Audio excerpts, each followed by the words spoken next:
Tes œuvres sans pareil ont réjoui mon cœur.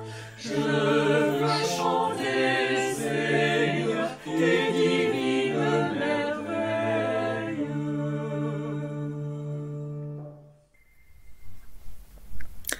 Merci aux quintettes de Lyon-Rive-Gauche, Hélène, Freddy, Gilles, Sylviane et Hélène de nous avoir introduits dans ce temps de culte avec le psaume 92. C'est une joie de nous retrouver pour ce mini-culte en vidéo depuis le Grand Temple de Lyon et depuis nos maisons, en particulier ce dimanche, grâce à la complicité de Jean-Louis et Madeleine, de Hervé et Anne-Clarisse, d'Andrea et de Fanny et Anthony, qui nous invitent depuis chez eux à vivre ce temps de prière et de partage de la parole. Nous voulons dès à présent nous mettre à l'écoute de cette bonne nouvelle qui nous est annoncée dans chacune de nos vies. En tout temps et en tout lieu, chacun d'entre nous trouvera ce qu'il lui faut de lumière pour apprendre à retrouver le visage de son prochain. En tout temps et en tout lieu, chacun d'entre nous trouvera ce qu'il lui faut d'eau fraîche pour rafraîchir ses lèvres, des mots qu'il n'aurait pas dû dire. En tout temps et en tout lieu, chacun d'entre nous trouvera ce qu'il lui faut de sol ferme sous ses pas, pour qu'il puisse continuer à avancer et pour qu'il ait même le droit de trébucher. Oui, mon frère, ma sœur, en tout temps et en tout lieu, la grâce, la paix te sont données de la part de Dieu notre Père et de la part de Jésus-Christ, notre Seigneur. Madeleine et Jean-Louis Pi, de Lyon 3e, nous te louons et nous te bénissons pour ta parole dans nos silences, pour ta fidélité dans nos errances, pour ta lumière dans nos obscurités, pour ta foi dans notre incrédulité. Nous te louons et nous te bénissons pour ta source dans nos déserts, pour ta vie dans nos cimetières, pour ta présence dans nos exils, pour ton souffle sur notre argile. Nous te louons et nous te bénissons pour ton feu dans nos nuits, pour ta paix dans nos conflits, pour ton Fils dans nos malheurs, pour ta guérison sur nos peurs. Nous te louons et nous te bénissons pour ta victoire sur nos inquiétudes, pour ton pain dans notre solitude, pour ton évangile sur notre blessure et pour ta résurrection dans nos fractures. Andrea, dans le 3e arrondissement de Lyon.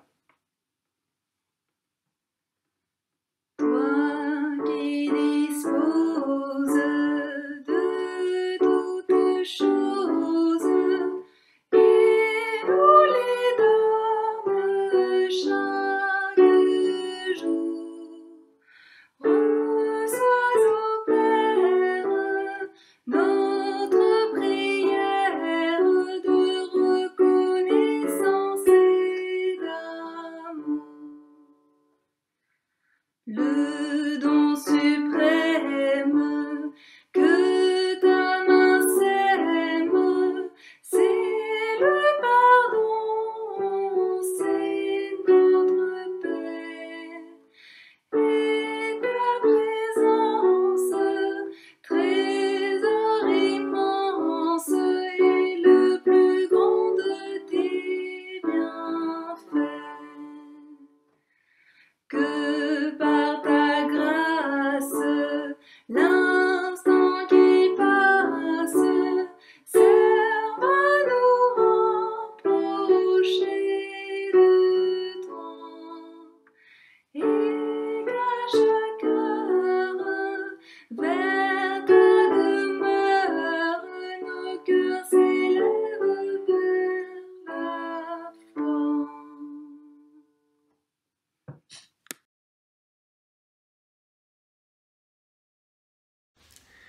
Bonjour à tous, on est ravis, donc Hervé et Anne-Clarisse, de partager cette lecture en ce culte dominical. Et petit clin d'œil, on a pris la Bible, alors moi c'est ma Bible de communion, c'était à Bancel, voilà.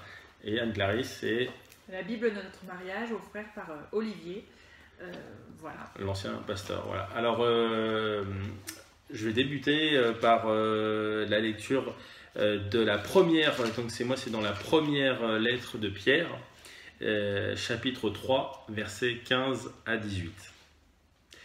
Mais honorez dans vos cœurs le Christ comme votre Seigneur.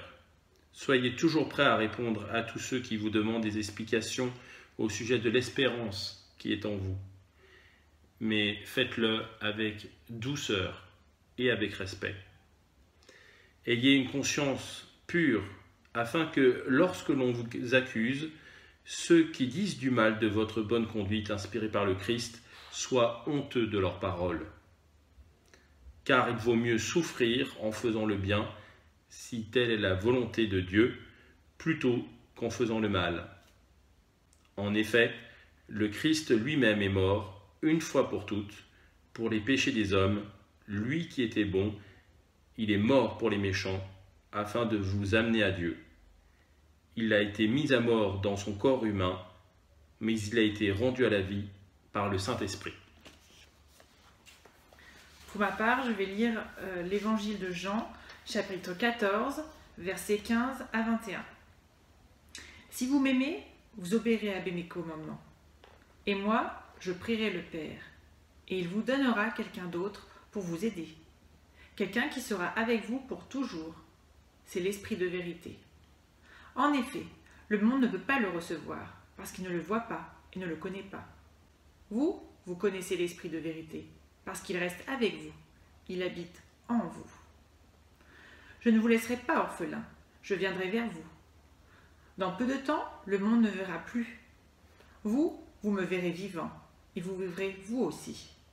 Ce jour-là, vous comprendrez que je vis dans mon Père, que vous vivez en moi, et moi en vous. Si quelqu'un connaît mes commandements et leur obéit, il m'aime vraiment. Mon Père aimera celui qui m'aime, et moi aussi j'aimerai celui qui m'aime, et je me montrerai à lui. Bon dimanche à tous. Bon dimanche.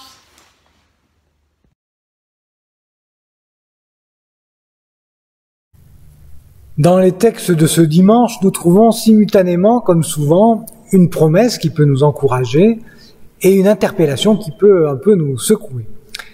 L'interpellation aujourd'hui, nous la trouvons dans la première épître de Pierre et sa célèbre exhortation à nous tenir toujours prêts, comme des scouts, à être témoins.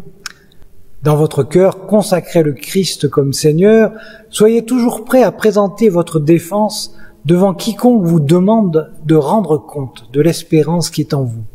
Mais faites-le avec douceur et respect. Alors, suivant notre tempérament et peut-être aussi suivant notre humeur du jour, nous pouvons recevoir d'une manière stimulante cet appel ou au contraire d'une manière franchement agacée.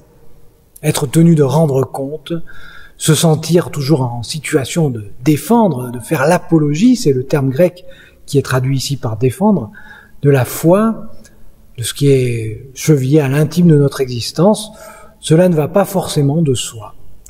D'autant plus si, comme beaucoup, nous n'avons que trop fait l'expérience de ces longs débats religieux, souvent houleux, dont les arguments ne sont généralement pas à la hauteur du sujet, et dans lesquels, surtout, on est à des années-lumière de cette attitude de douceur et de respect que prône la lettre de Pierre.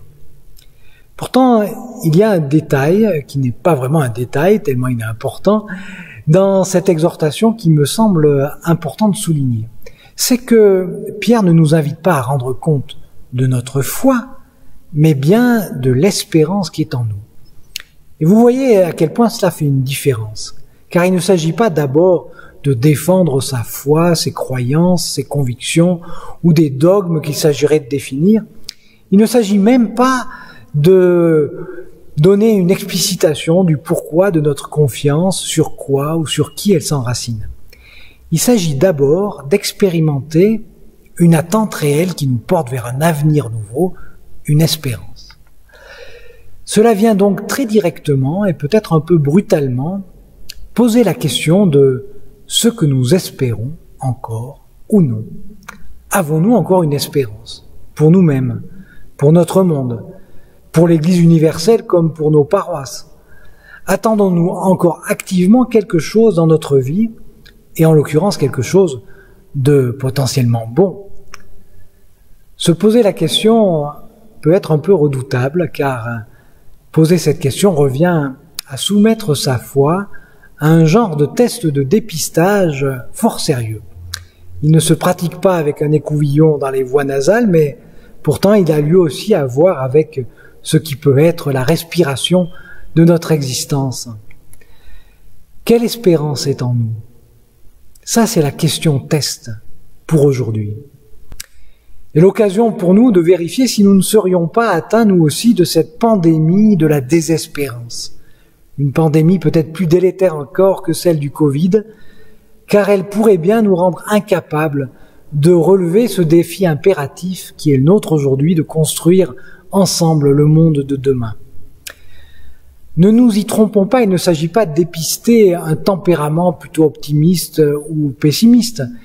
Il ne s'agit pas de savoir si l'on est de naturel plutôt visionnaire ou si on a toujours la tête dans le guidon. Au final, l'espérance véritable n'est pas affaire de tempérament ou de caractère. Le test de l'espérance, pour la foi chrétienne, est quelque chose de beaucoup plus décisif, puisqu'il s'agit rien de moins que de vérifier si nous avons ou non déjà évacué de nos petites équations personnelles et collectives la présence vivante et vivifiante de Dieu. Jésus, dans l'évangile de ce jour, semble très conscient de cette menace pesant sur les disciples, menace de ce virus sournois de la désespérance, qui vient toujours prospérer là où l'absence et le vide ont créé un espace. Moi, je demanderai au Père de vous donner un autre défenseur, pour qu'il soit avec vous pour toujours, l'Esprit de la vérité, que le monde ne peut pas recevoir parce qu'il ne le voit pas, qu'il ne le connaît pas, mais vous, vous le connaissez parce qu'il demeure auprès de vous et qu'il sera en vous. Je ne vous laisserai pas orphelin, je viens à vous. Ce qui est en jeu dans ce discours de Jésus, à la veille de sa passion, un discours qui annonce non seulement Pâques, mais déjà Pentecôte, c'est la promesse que Dieu ne désertera jamais notre expérience humaine. Même si les modalités de sa présence au cœur de notre vie changent, il est sans cesse celui qui vient à nous, sans cesse celui que nous sommes en droit d'attendre, d'espérer, celui qui porte notre espérance. Car c'est bien l'espérance qui caractérise toute la vie, les gestes et les rencontres, jusqu'à la mort et la résurrection de Jésus-Christ. Alors si tout à l'heure, au moment du test de l'espérance auquel je vous invitais, nous nous sommes sentis un peu frémir en prenant conscience peut-être que nous avions un peu de mal à formuler cette espérance et peut-être même à la repérer au cœur de notre vie, alors c'est qu'il est temps pour nous de commencer une autre histoire, parce que espérer, c'est toujours commencer. Espérer, c'est commencer. Cette formule est du théologien Jürgen Moltmann, qui a développé tout au long de sa vie une monumentale et créative théologie de l'espérance. Et en fait, c'est bien Dieu qui, en Jésus le premier, a commencé cette autre histoire. Lui, le premier qui a commencé à espérer en nous. Et il espère en nous non pas parce que nous aurions déjà fait nos preuves, mais parce qu'il en est ainsi de la dynamique même de l'amour. Sans cesse, l'amour fait espérer pour l'autre. Et c'est bien cela l'oxygène de la vie spirituelle. Et c'est bien cela aussi que nous manifeste et nous manifestera encore à Pentecôte l'Esprit Saint. Alors, s'il vous plaît, cessons de ne plus rien attendre et commençons.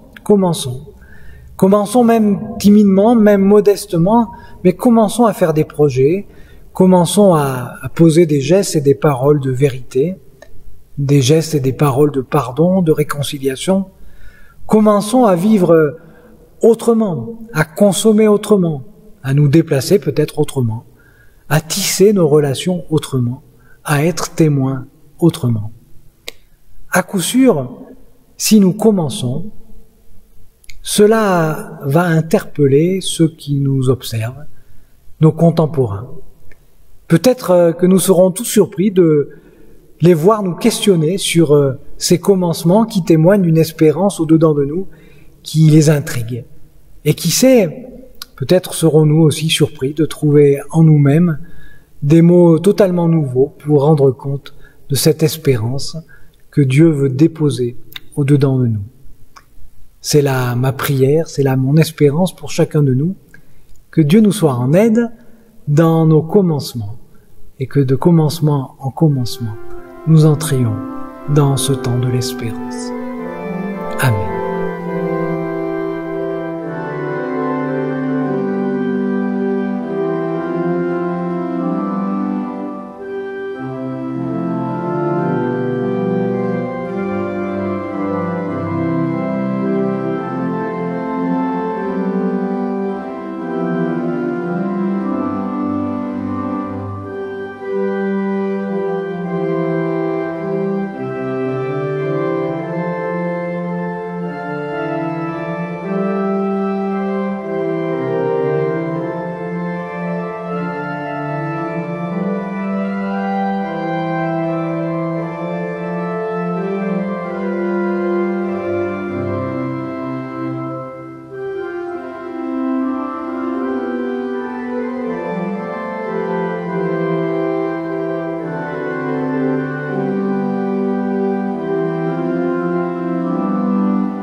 Voilà, comme vous l'imaginez, nous sommes toujours dans l'attente de connaître la date à laquelle nous pourrons reprendre nos cultes en présentiel. Mais d'ici là, nous continuons les activités désormais habituelles et les rendez-vous de notre semaine, à commencer par le mercredi à 11h, ce temps de prière radiophonique sur RCF Lyon. Cette semaine, c'est moi qui aurai la joie de vous conduire dans ce temps de prière. Et puis le mercredi soir à 19h sur la plateforme Zoom, un temps de mini-halte pour prier encore ensemble d'une manière participative. Et c'est toujours sur cette même plateforme Zoom que nous vous donnons rendez-vous chaque vendredi pour le temps de la mini-librairie, un temps pour partager une lecture qui a stimulé l'un ou l'autre d'entre nous. Je vous rappelle que ce jeudi, c'est le jeudi de l'Ascension. Il n'y aura pas de mini-culte proprement dit, mais une vidéo mise en ligne qui rassemblera un certain nombre de témoignages de chrétiens membres de nos églises protestantes unies sur la région de Lyon. Alors, je vous donne rendez-vous sur le site grandtemple.fr pour pouvoir visionner cette vidéo à partir de jeudi. Le conseil de paroisse s'est réuni cette semaine. Nous avons pu prendre acte du soutien quand même de nos membres et notamment du soutien dans l'engagement financier. Vous pouvez continuer à soutenir le témoignage de votre paroisse en faisant un don sur le site de grandtemple.fr ou en faisant un virement. Et puis nous sommes aussi heureux de pouvoir vous dire que les travaux de mise en conformité pour l'accessibilité des personnes à mobilité réduite à l'espace Bancel ont pu démarrer cette semaine. Voilà, ce sont des travaux qui vont s'étaler durant tout l'été, qui vont permettre de réaliser un ascenseur pour accéder à la salle Rinck et qui vont conduire aussi à réaménager l'espace des cuisines et aussi des sanitaires. Voilà, nous sommes heureux de pouvoir mettre enfin en œuvre ces travaux que nous avons longtemps attendus. Voilà, nous partageons également avec vous une triste nouvelle dans nos familles. Nicole Pic est décédée et sa famille a vécu un temps de prière entouré par mon collègue le pasteur Jacques Vernier en Ardèche il y a quelques jours. Voilà, nous portons vraiment les uns et les autres dans la prière, c'est tellement important et c'est maintenant Anthony et Fanny qui nous conduisent dans cette intercession. Notre Père, notre Dieu, nous te remercions du fond de nos cœurs, car tu es le Père de toute compassion, de la paix et de l'amour. Nous te prions pour que tu révèles dans les cœurs et les esprits de nos autorités, que tu les éclaires dans leurs décisions en ces temps difficiles et incertains.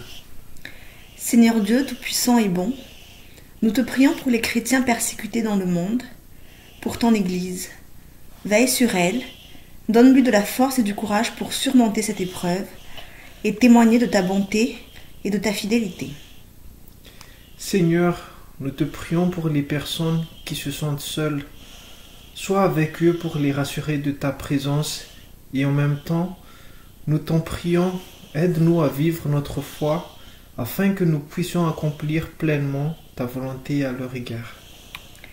Éternel Dieu notre Père en Jésus-Christ, avec tous nos frères en quelque lieu que ce soit, nous prions pour les malades, pour tous ceux qui souffrent dans leur esprit et dans leur chair, tous ceux qui, à travers le monde, ont perdu la santé et qui sont dans la détresse. Et maintenant, nous prions pour nos proches et pour ceux que nous nommons en silence devant toi. Couvre-les de ta protection et environne-les de ta grâce. Que la vraie paix soit à chacun de nous. Amen.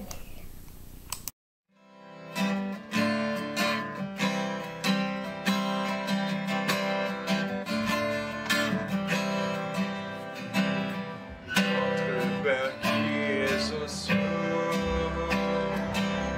ton nom soit sanctifié, que ton règne vienne, que ta volonté se fasse sur la terre comme au ciel.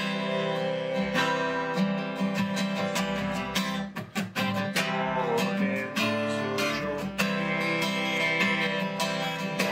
notre pain de séjour. Pardonnez-nous nos offenses, comme nous pardonnons aussi à ceux qui nous ont offensés. Et ne laisse pas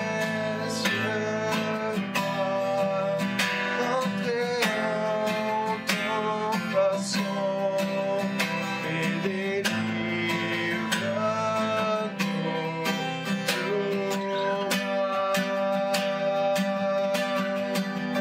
C'est à toi qu'appartient le règne, la puissance et la gloire pour les siècles de siècles.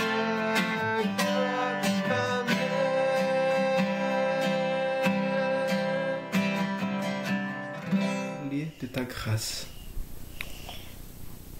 Que la vraie paix soit à chacun de nous. Amen. Oh oui, comme tu as raison, que la vraie paix soit avec chacun de nous. Et que la lumière du Christ nous garde les uns et les autres tout au long de cette semaine, dans la foi, dans l'espérance et dans l'amour. Amen.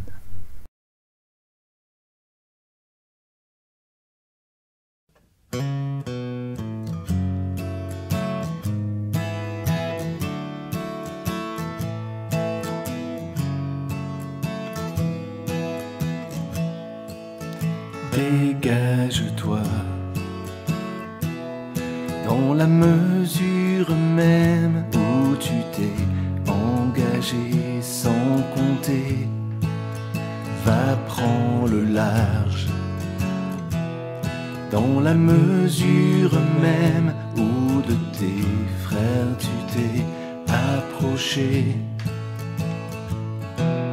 Le cœur humain, même le plus généreux, n'est jamais inépuisable. Dieu seul est sans limite. Dieu seul est sans limite. Alors pars vers la source cachée de toutes choses. reprends haleine. En t'éloignant, tu retrouveras tout. Prends le temps de vivre en ami avec toi-même. Respire, reprends haleine. Quand tu demandes toujours plus à toi-même, tout au fond, c'est ton cœur qui se perd. Et la parole devient vide et muette en écho de ta prière inquiète. Pour retrouver un regard libre, il faut fuir vers l'eau tranquille et se tenir debout devant le maître de tout. Alors pars vers la source cachée de toutes choses. Reprends haleine dans le repos du corps et de l'esprit. Apprends la lenteur, le temps du grain qui mûrit jusqu'à donner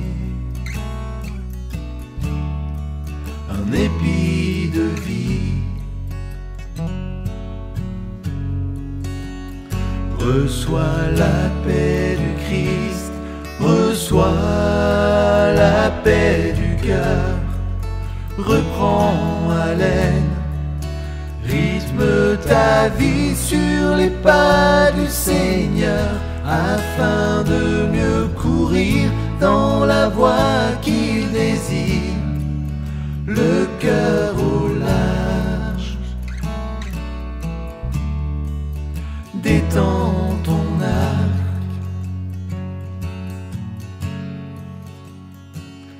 respire.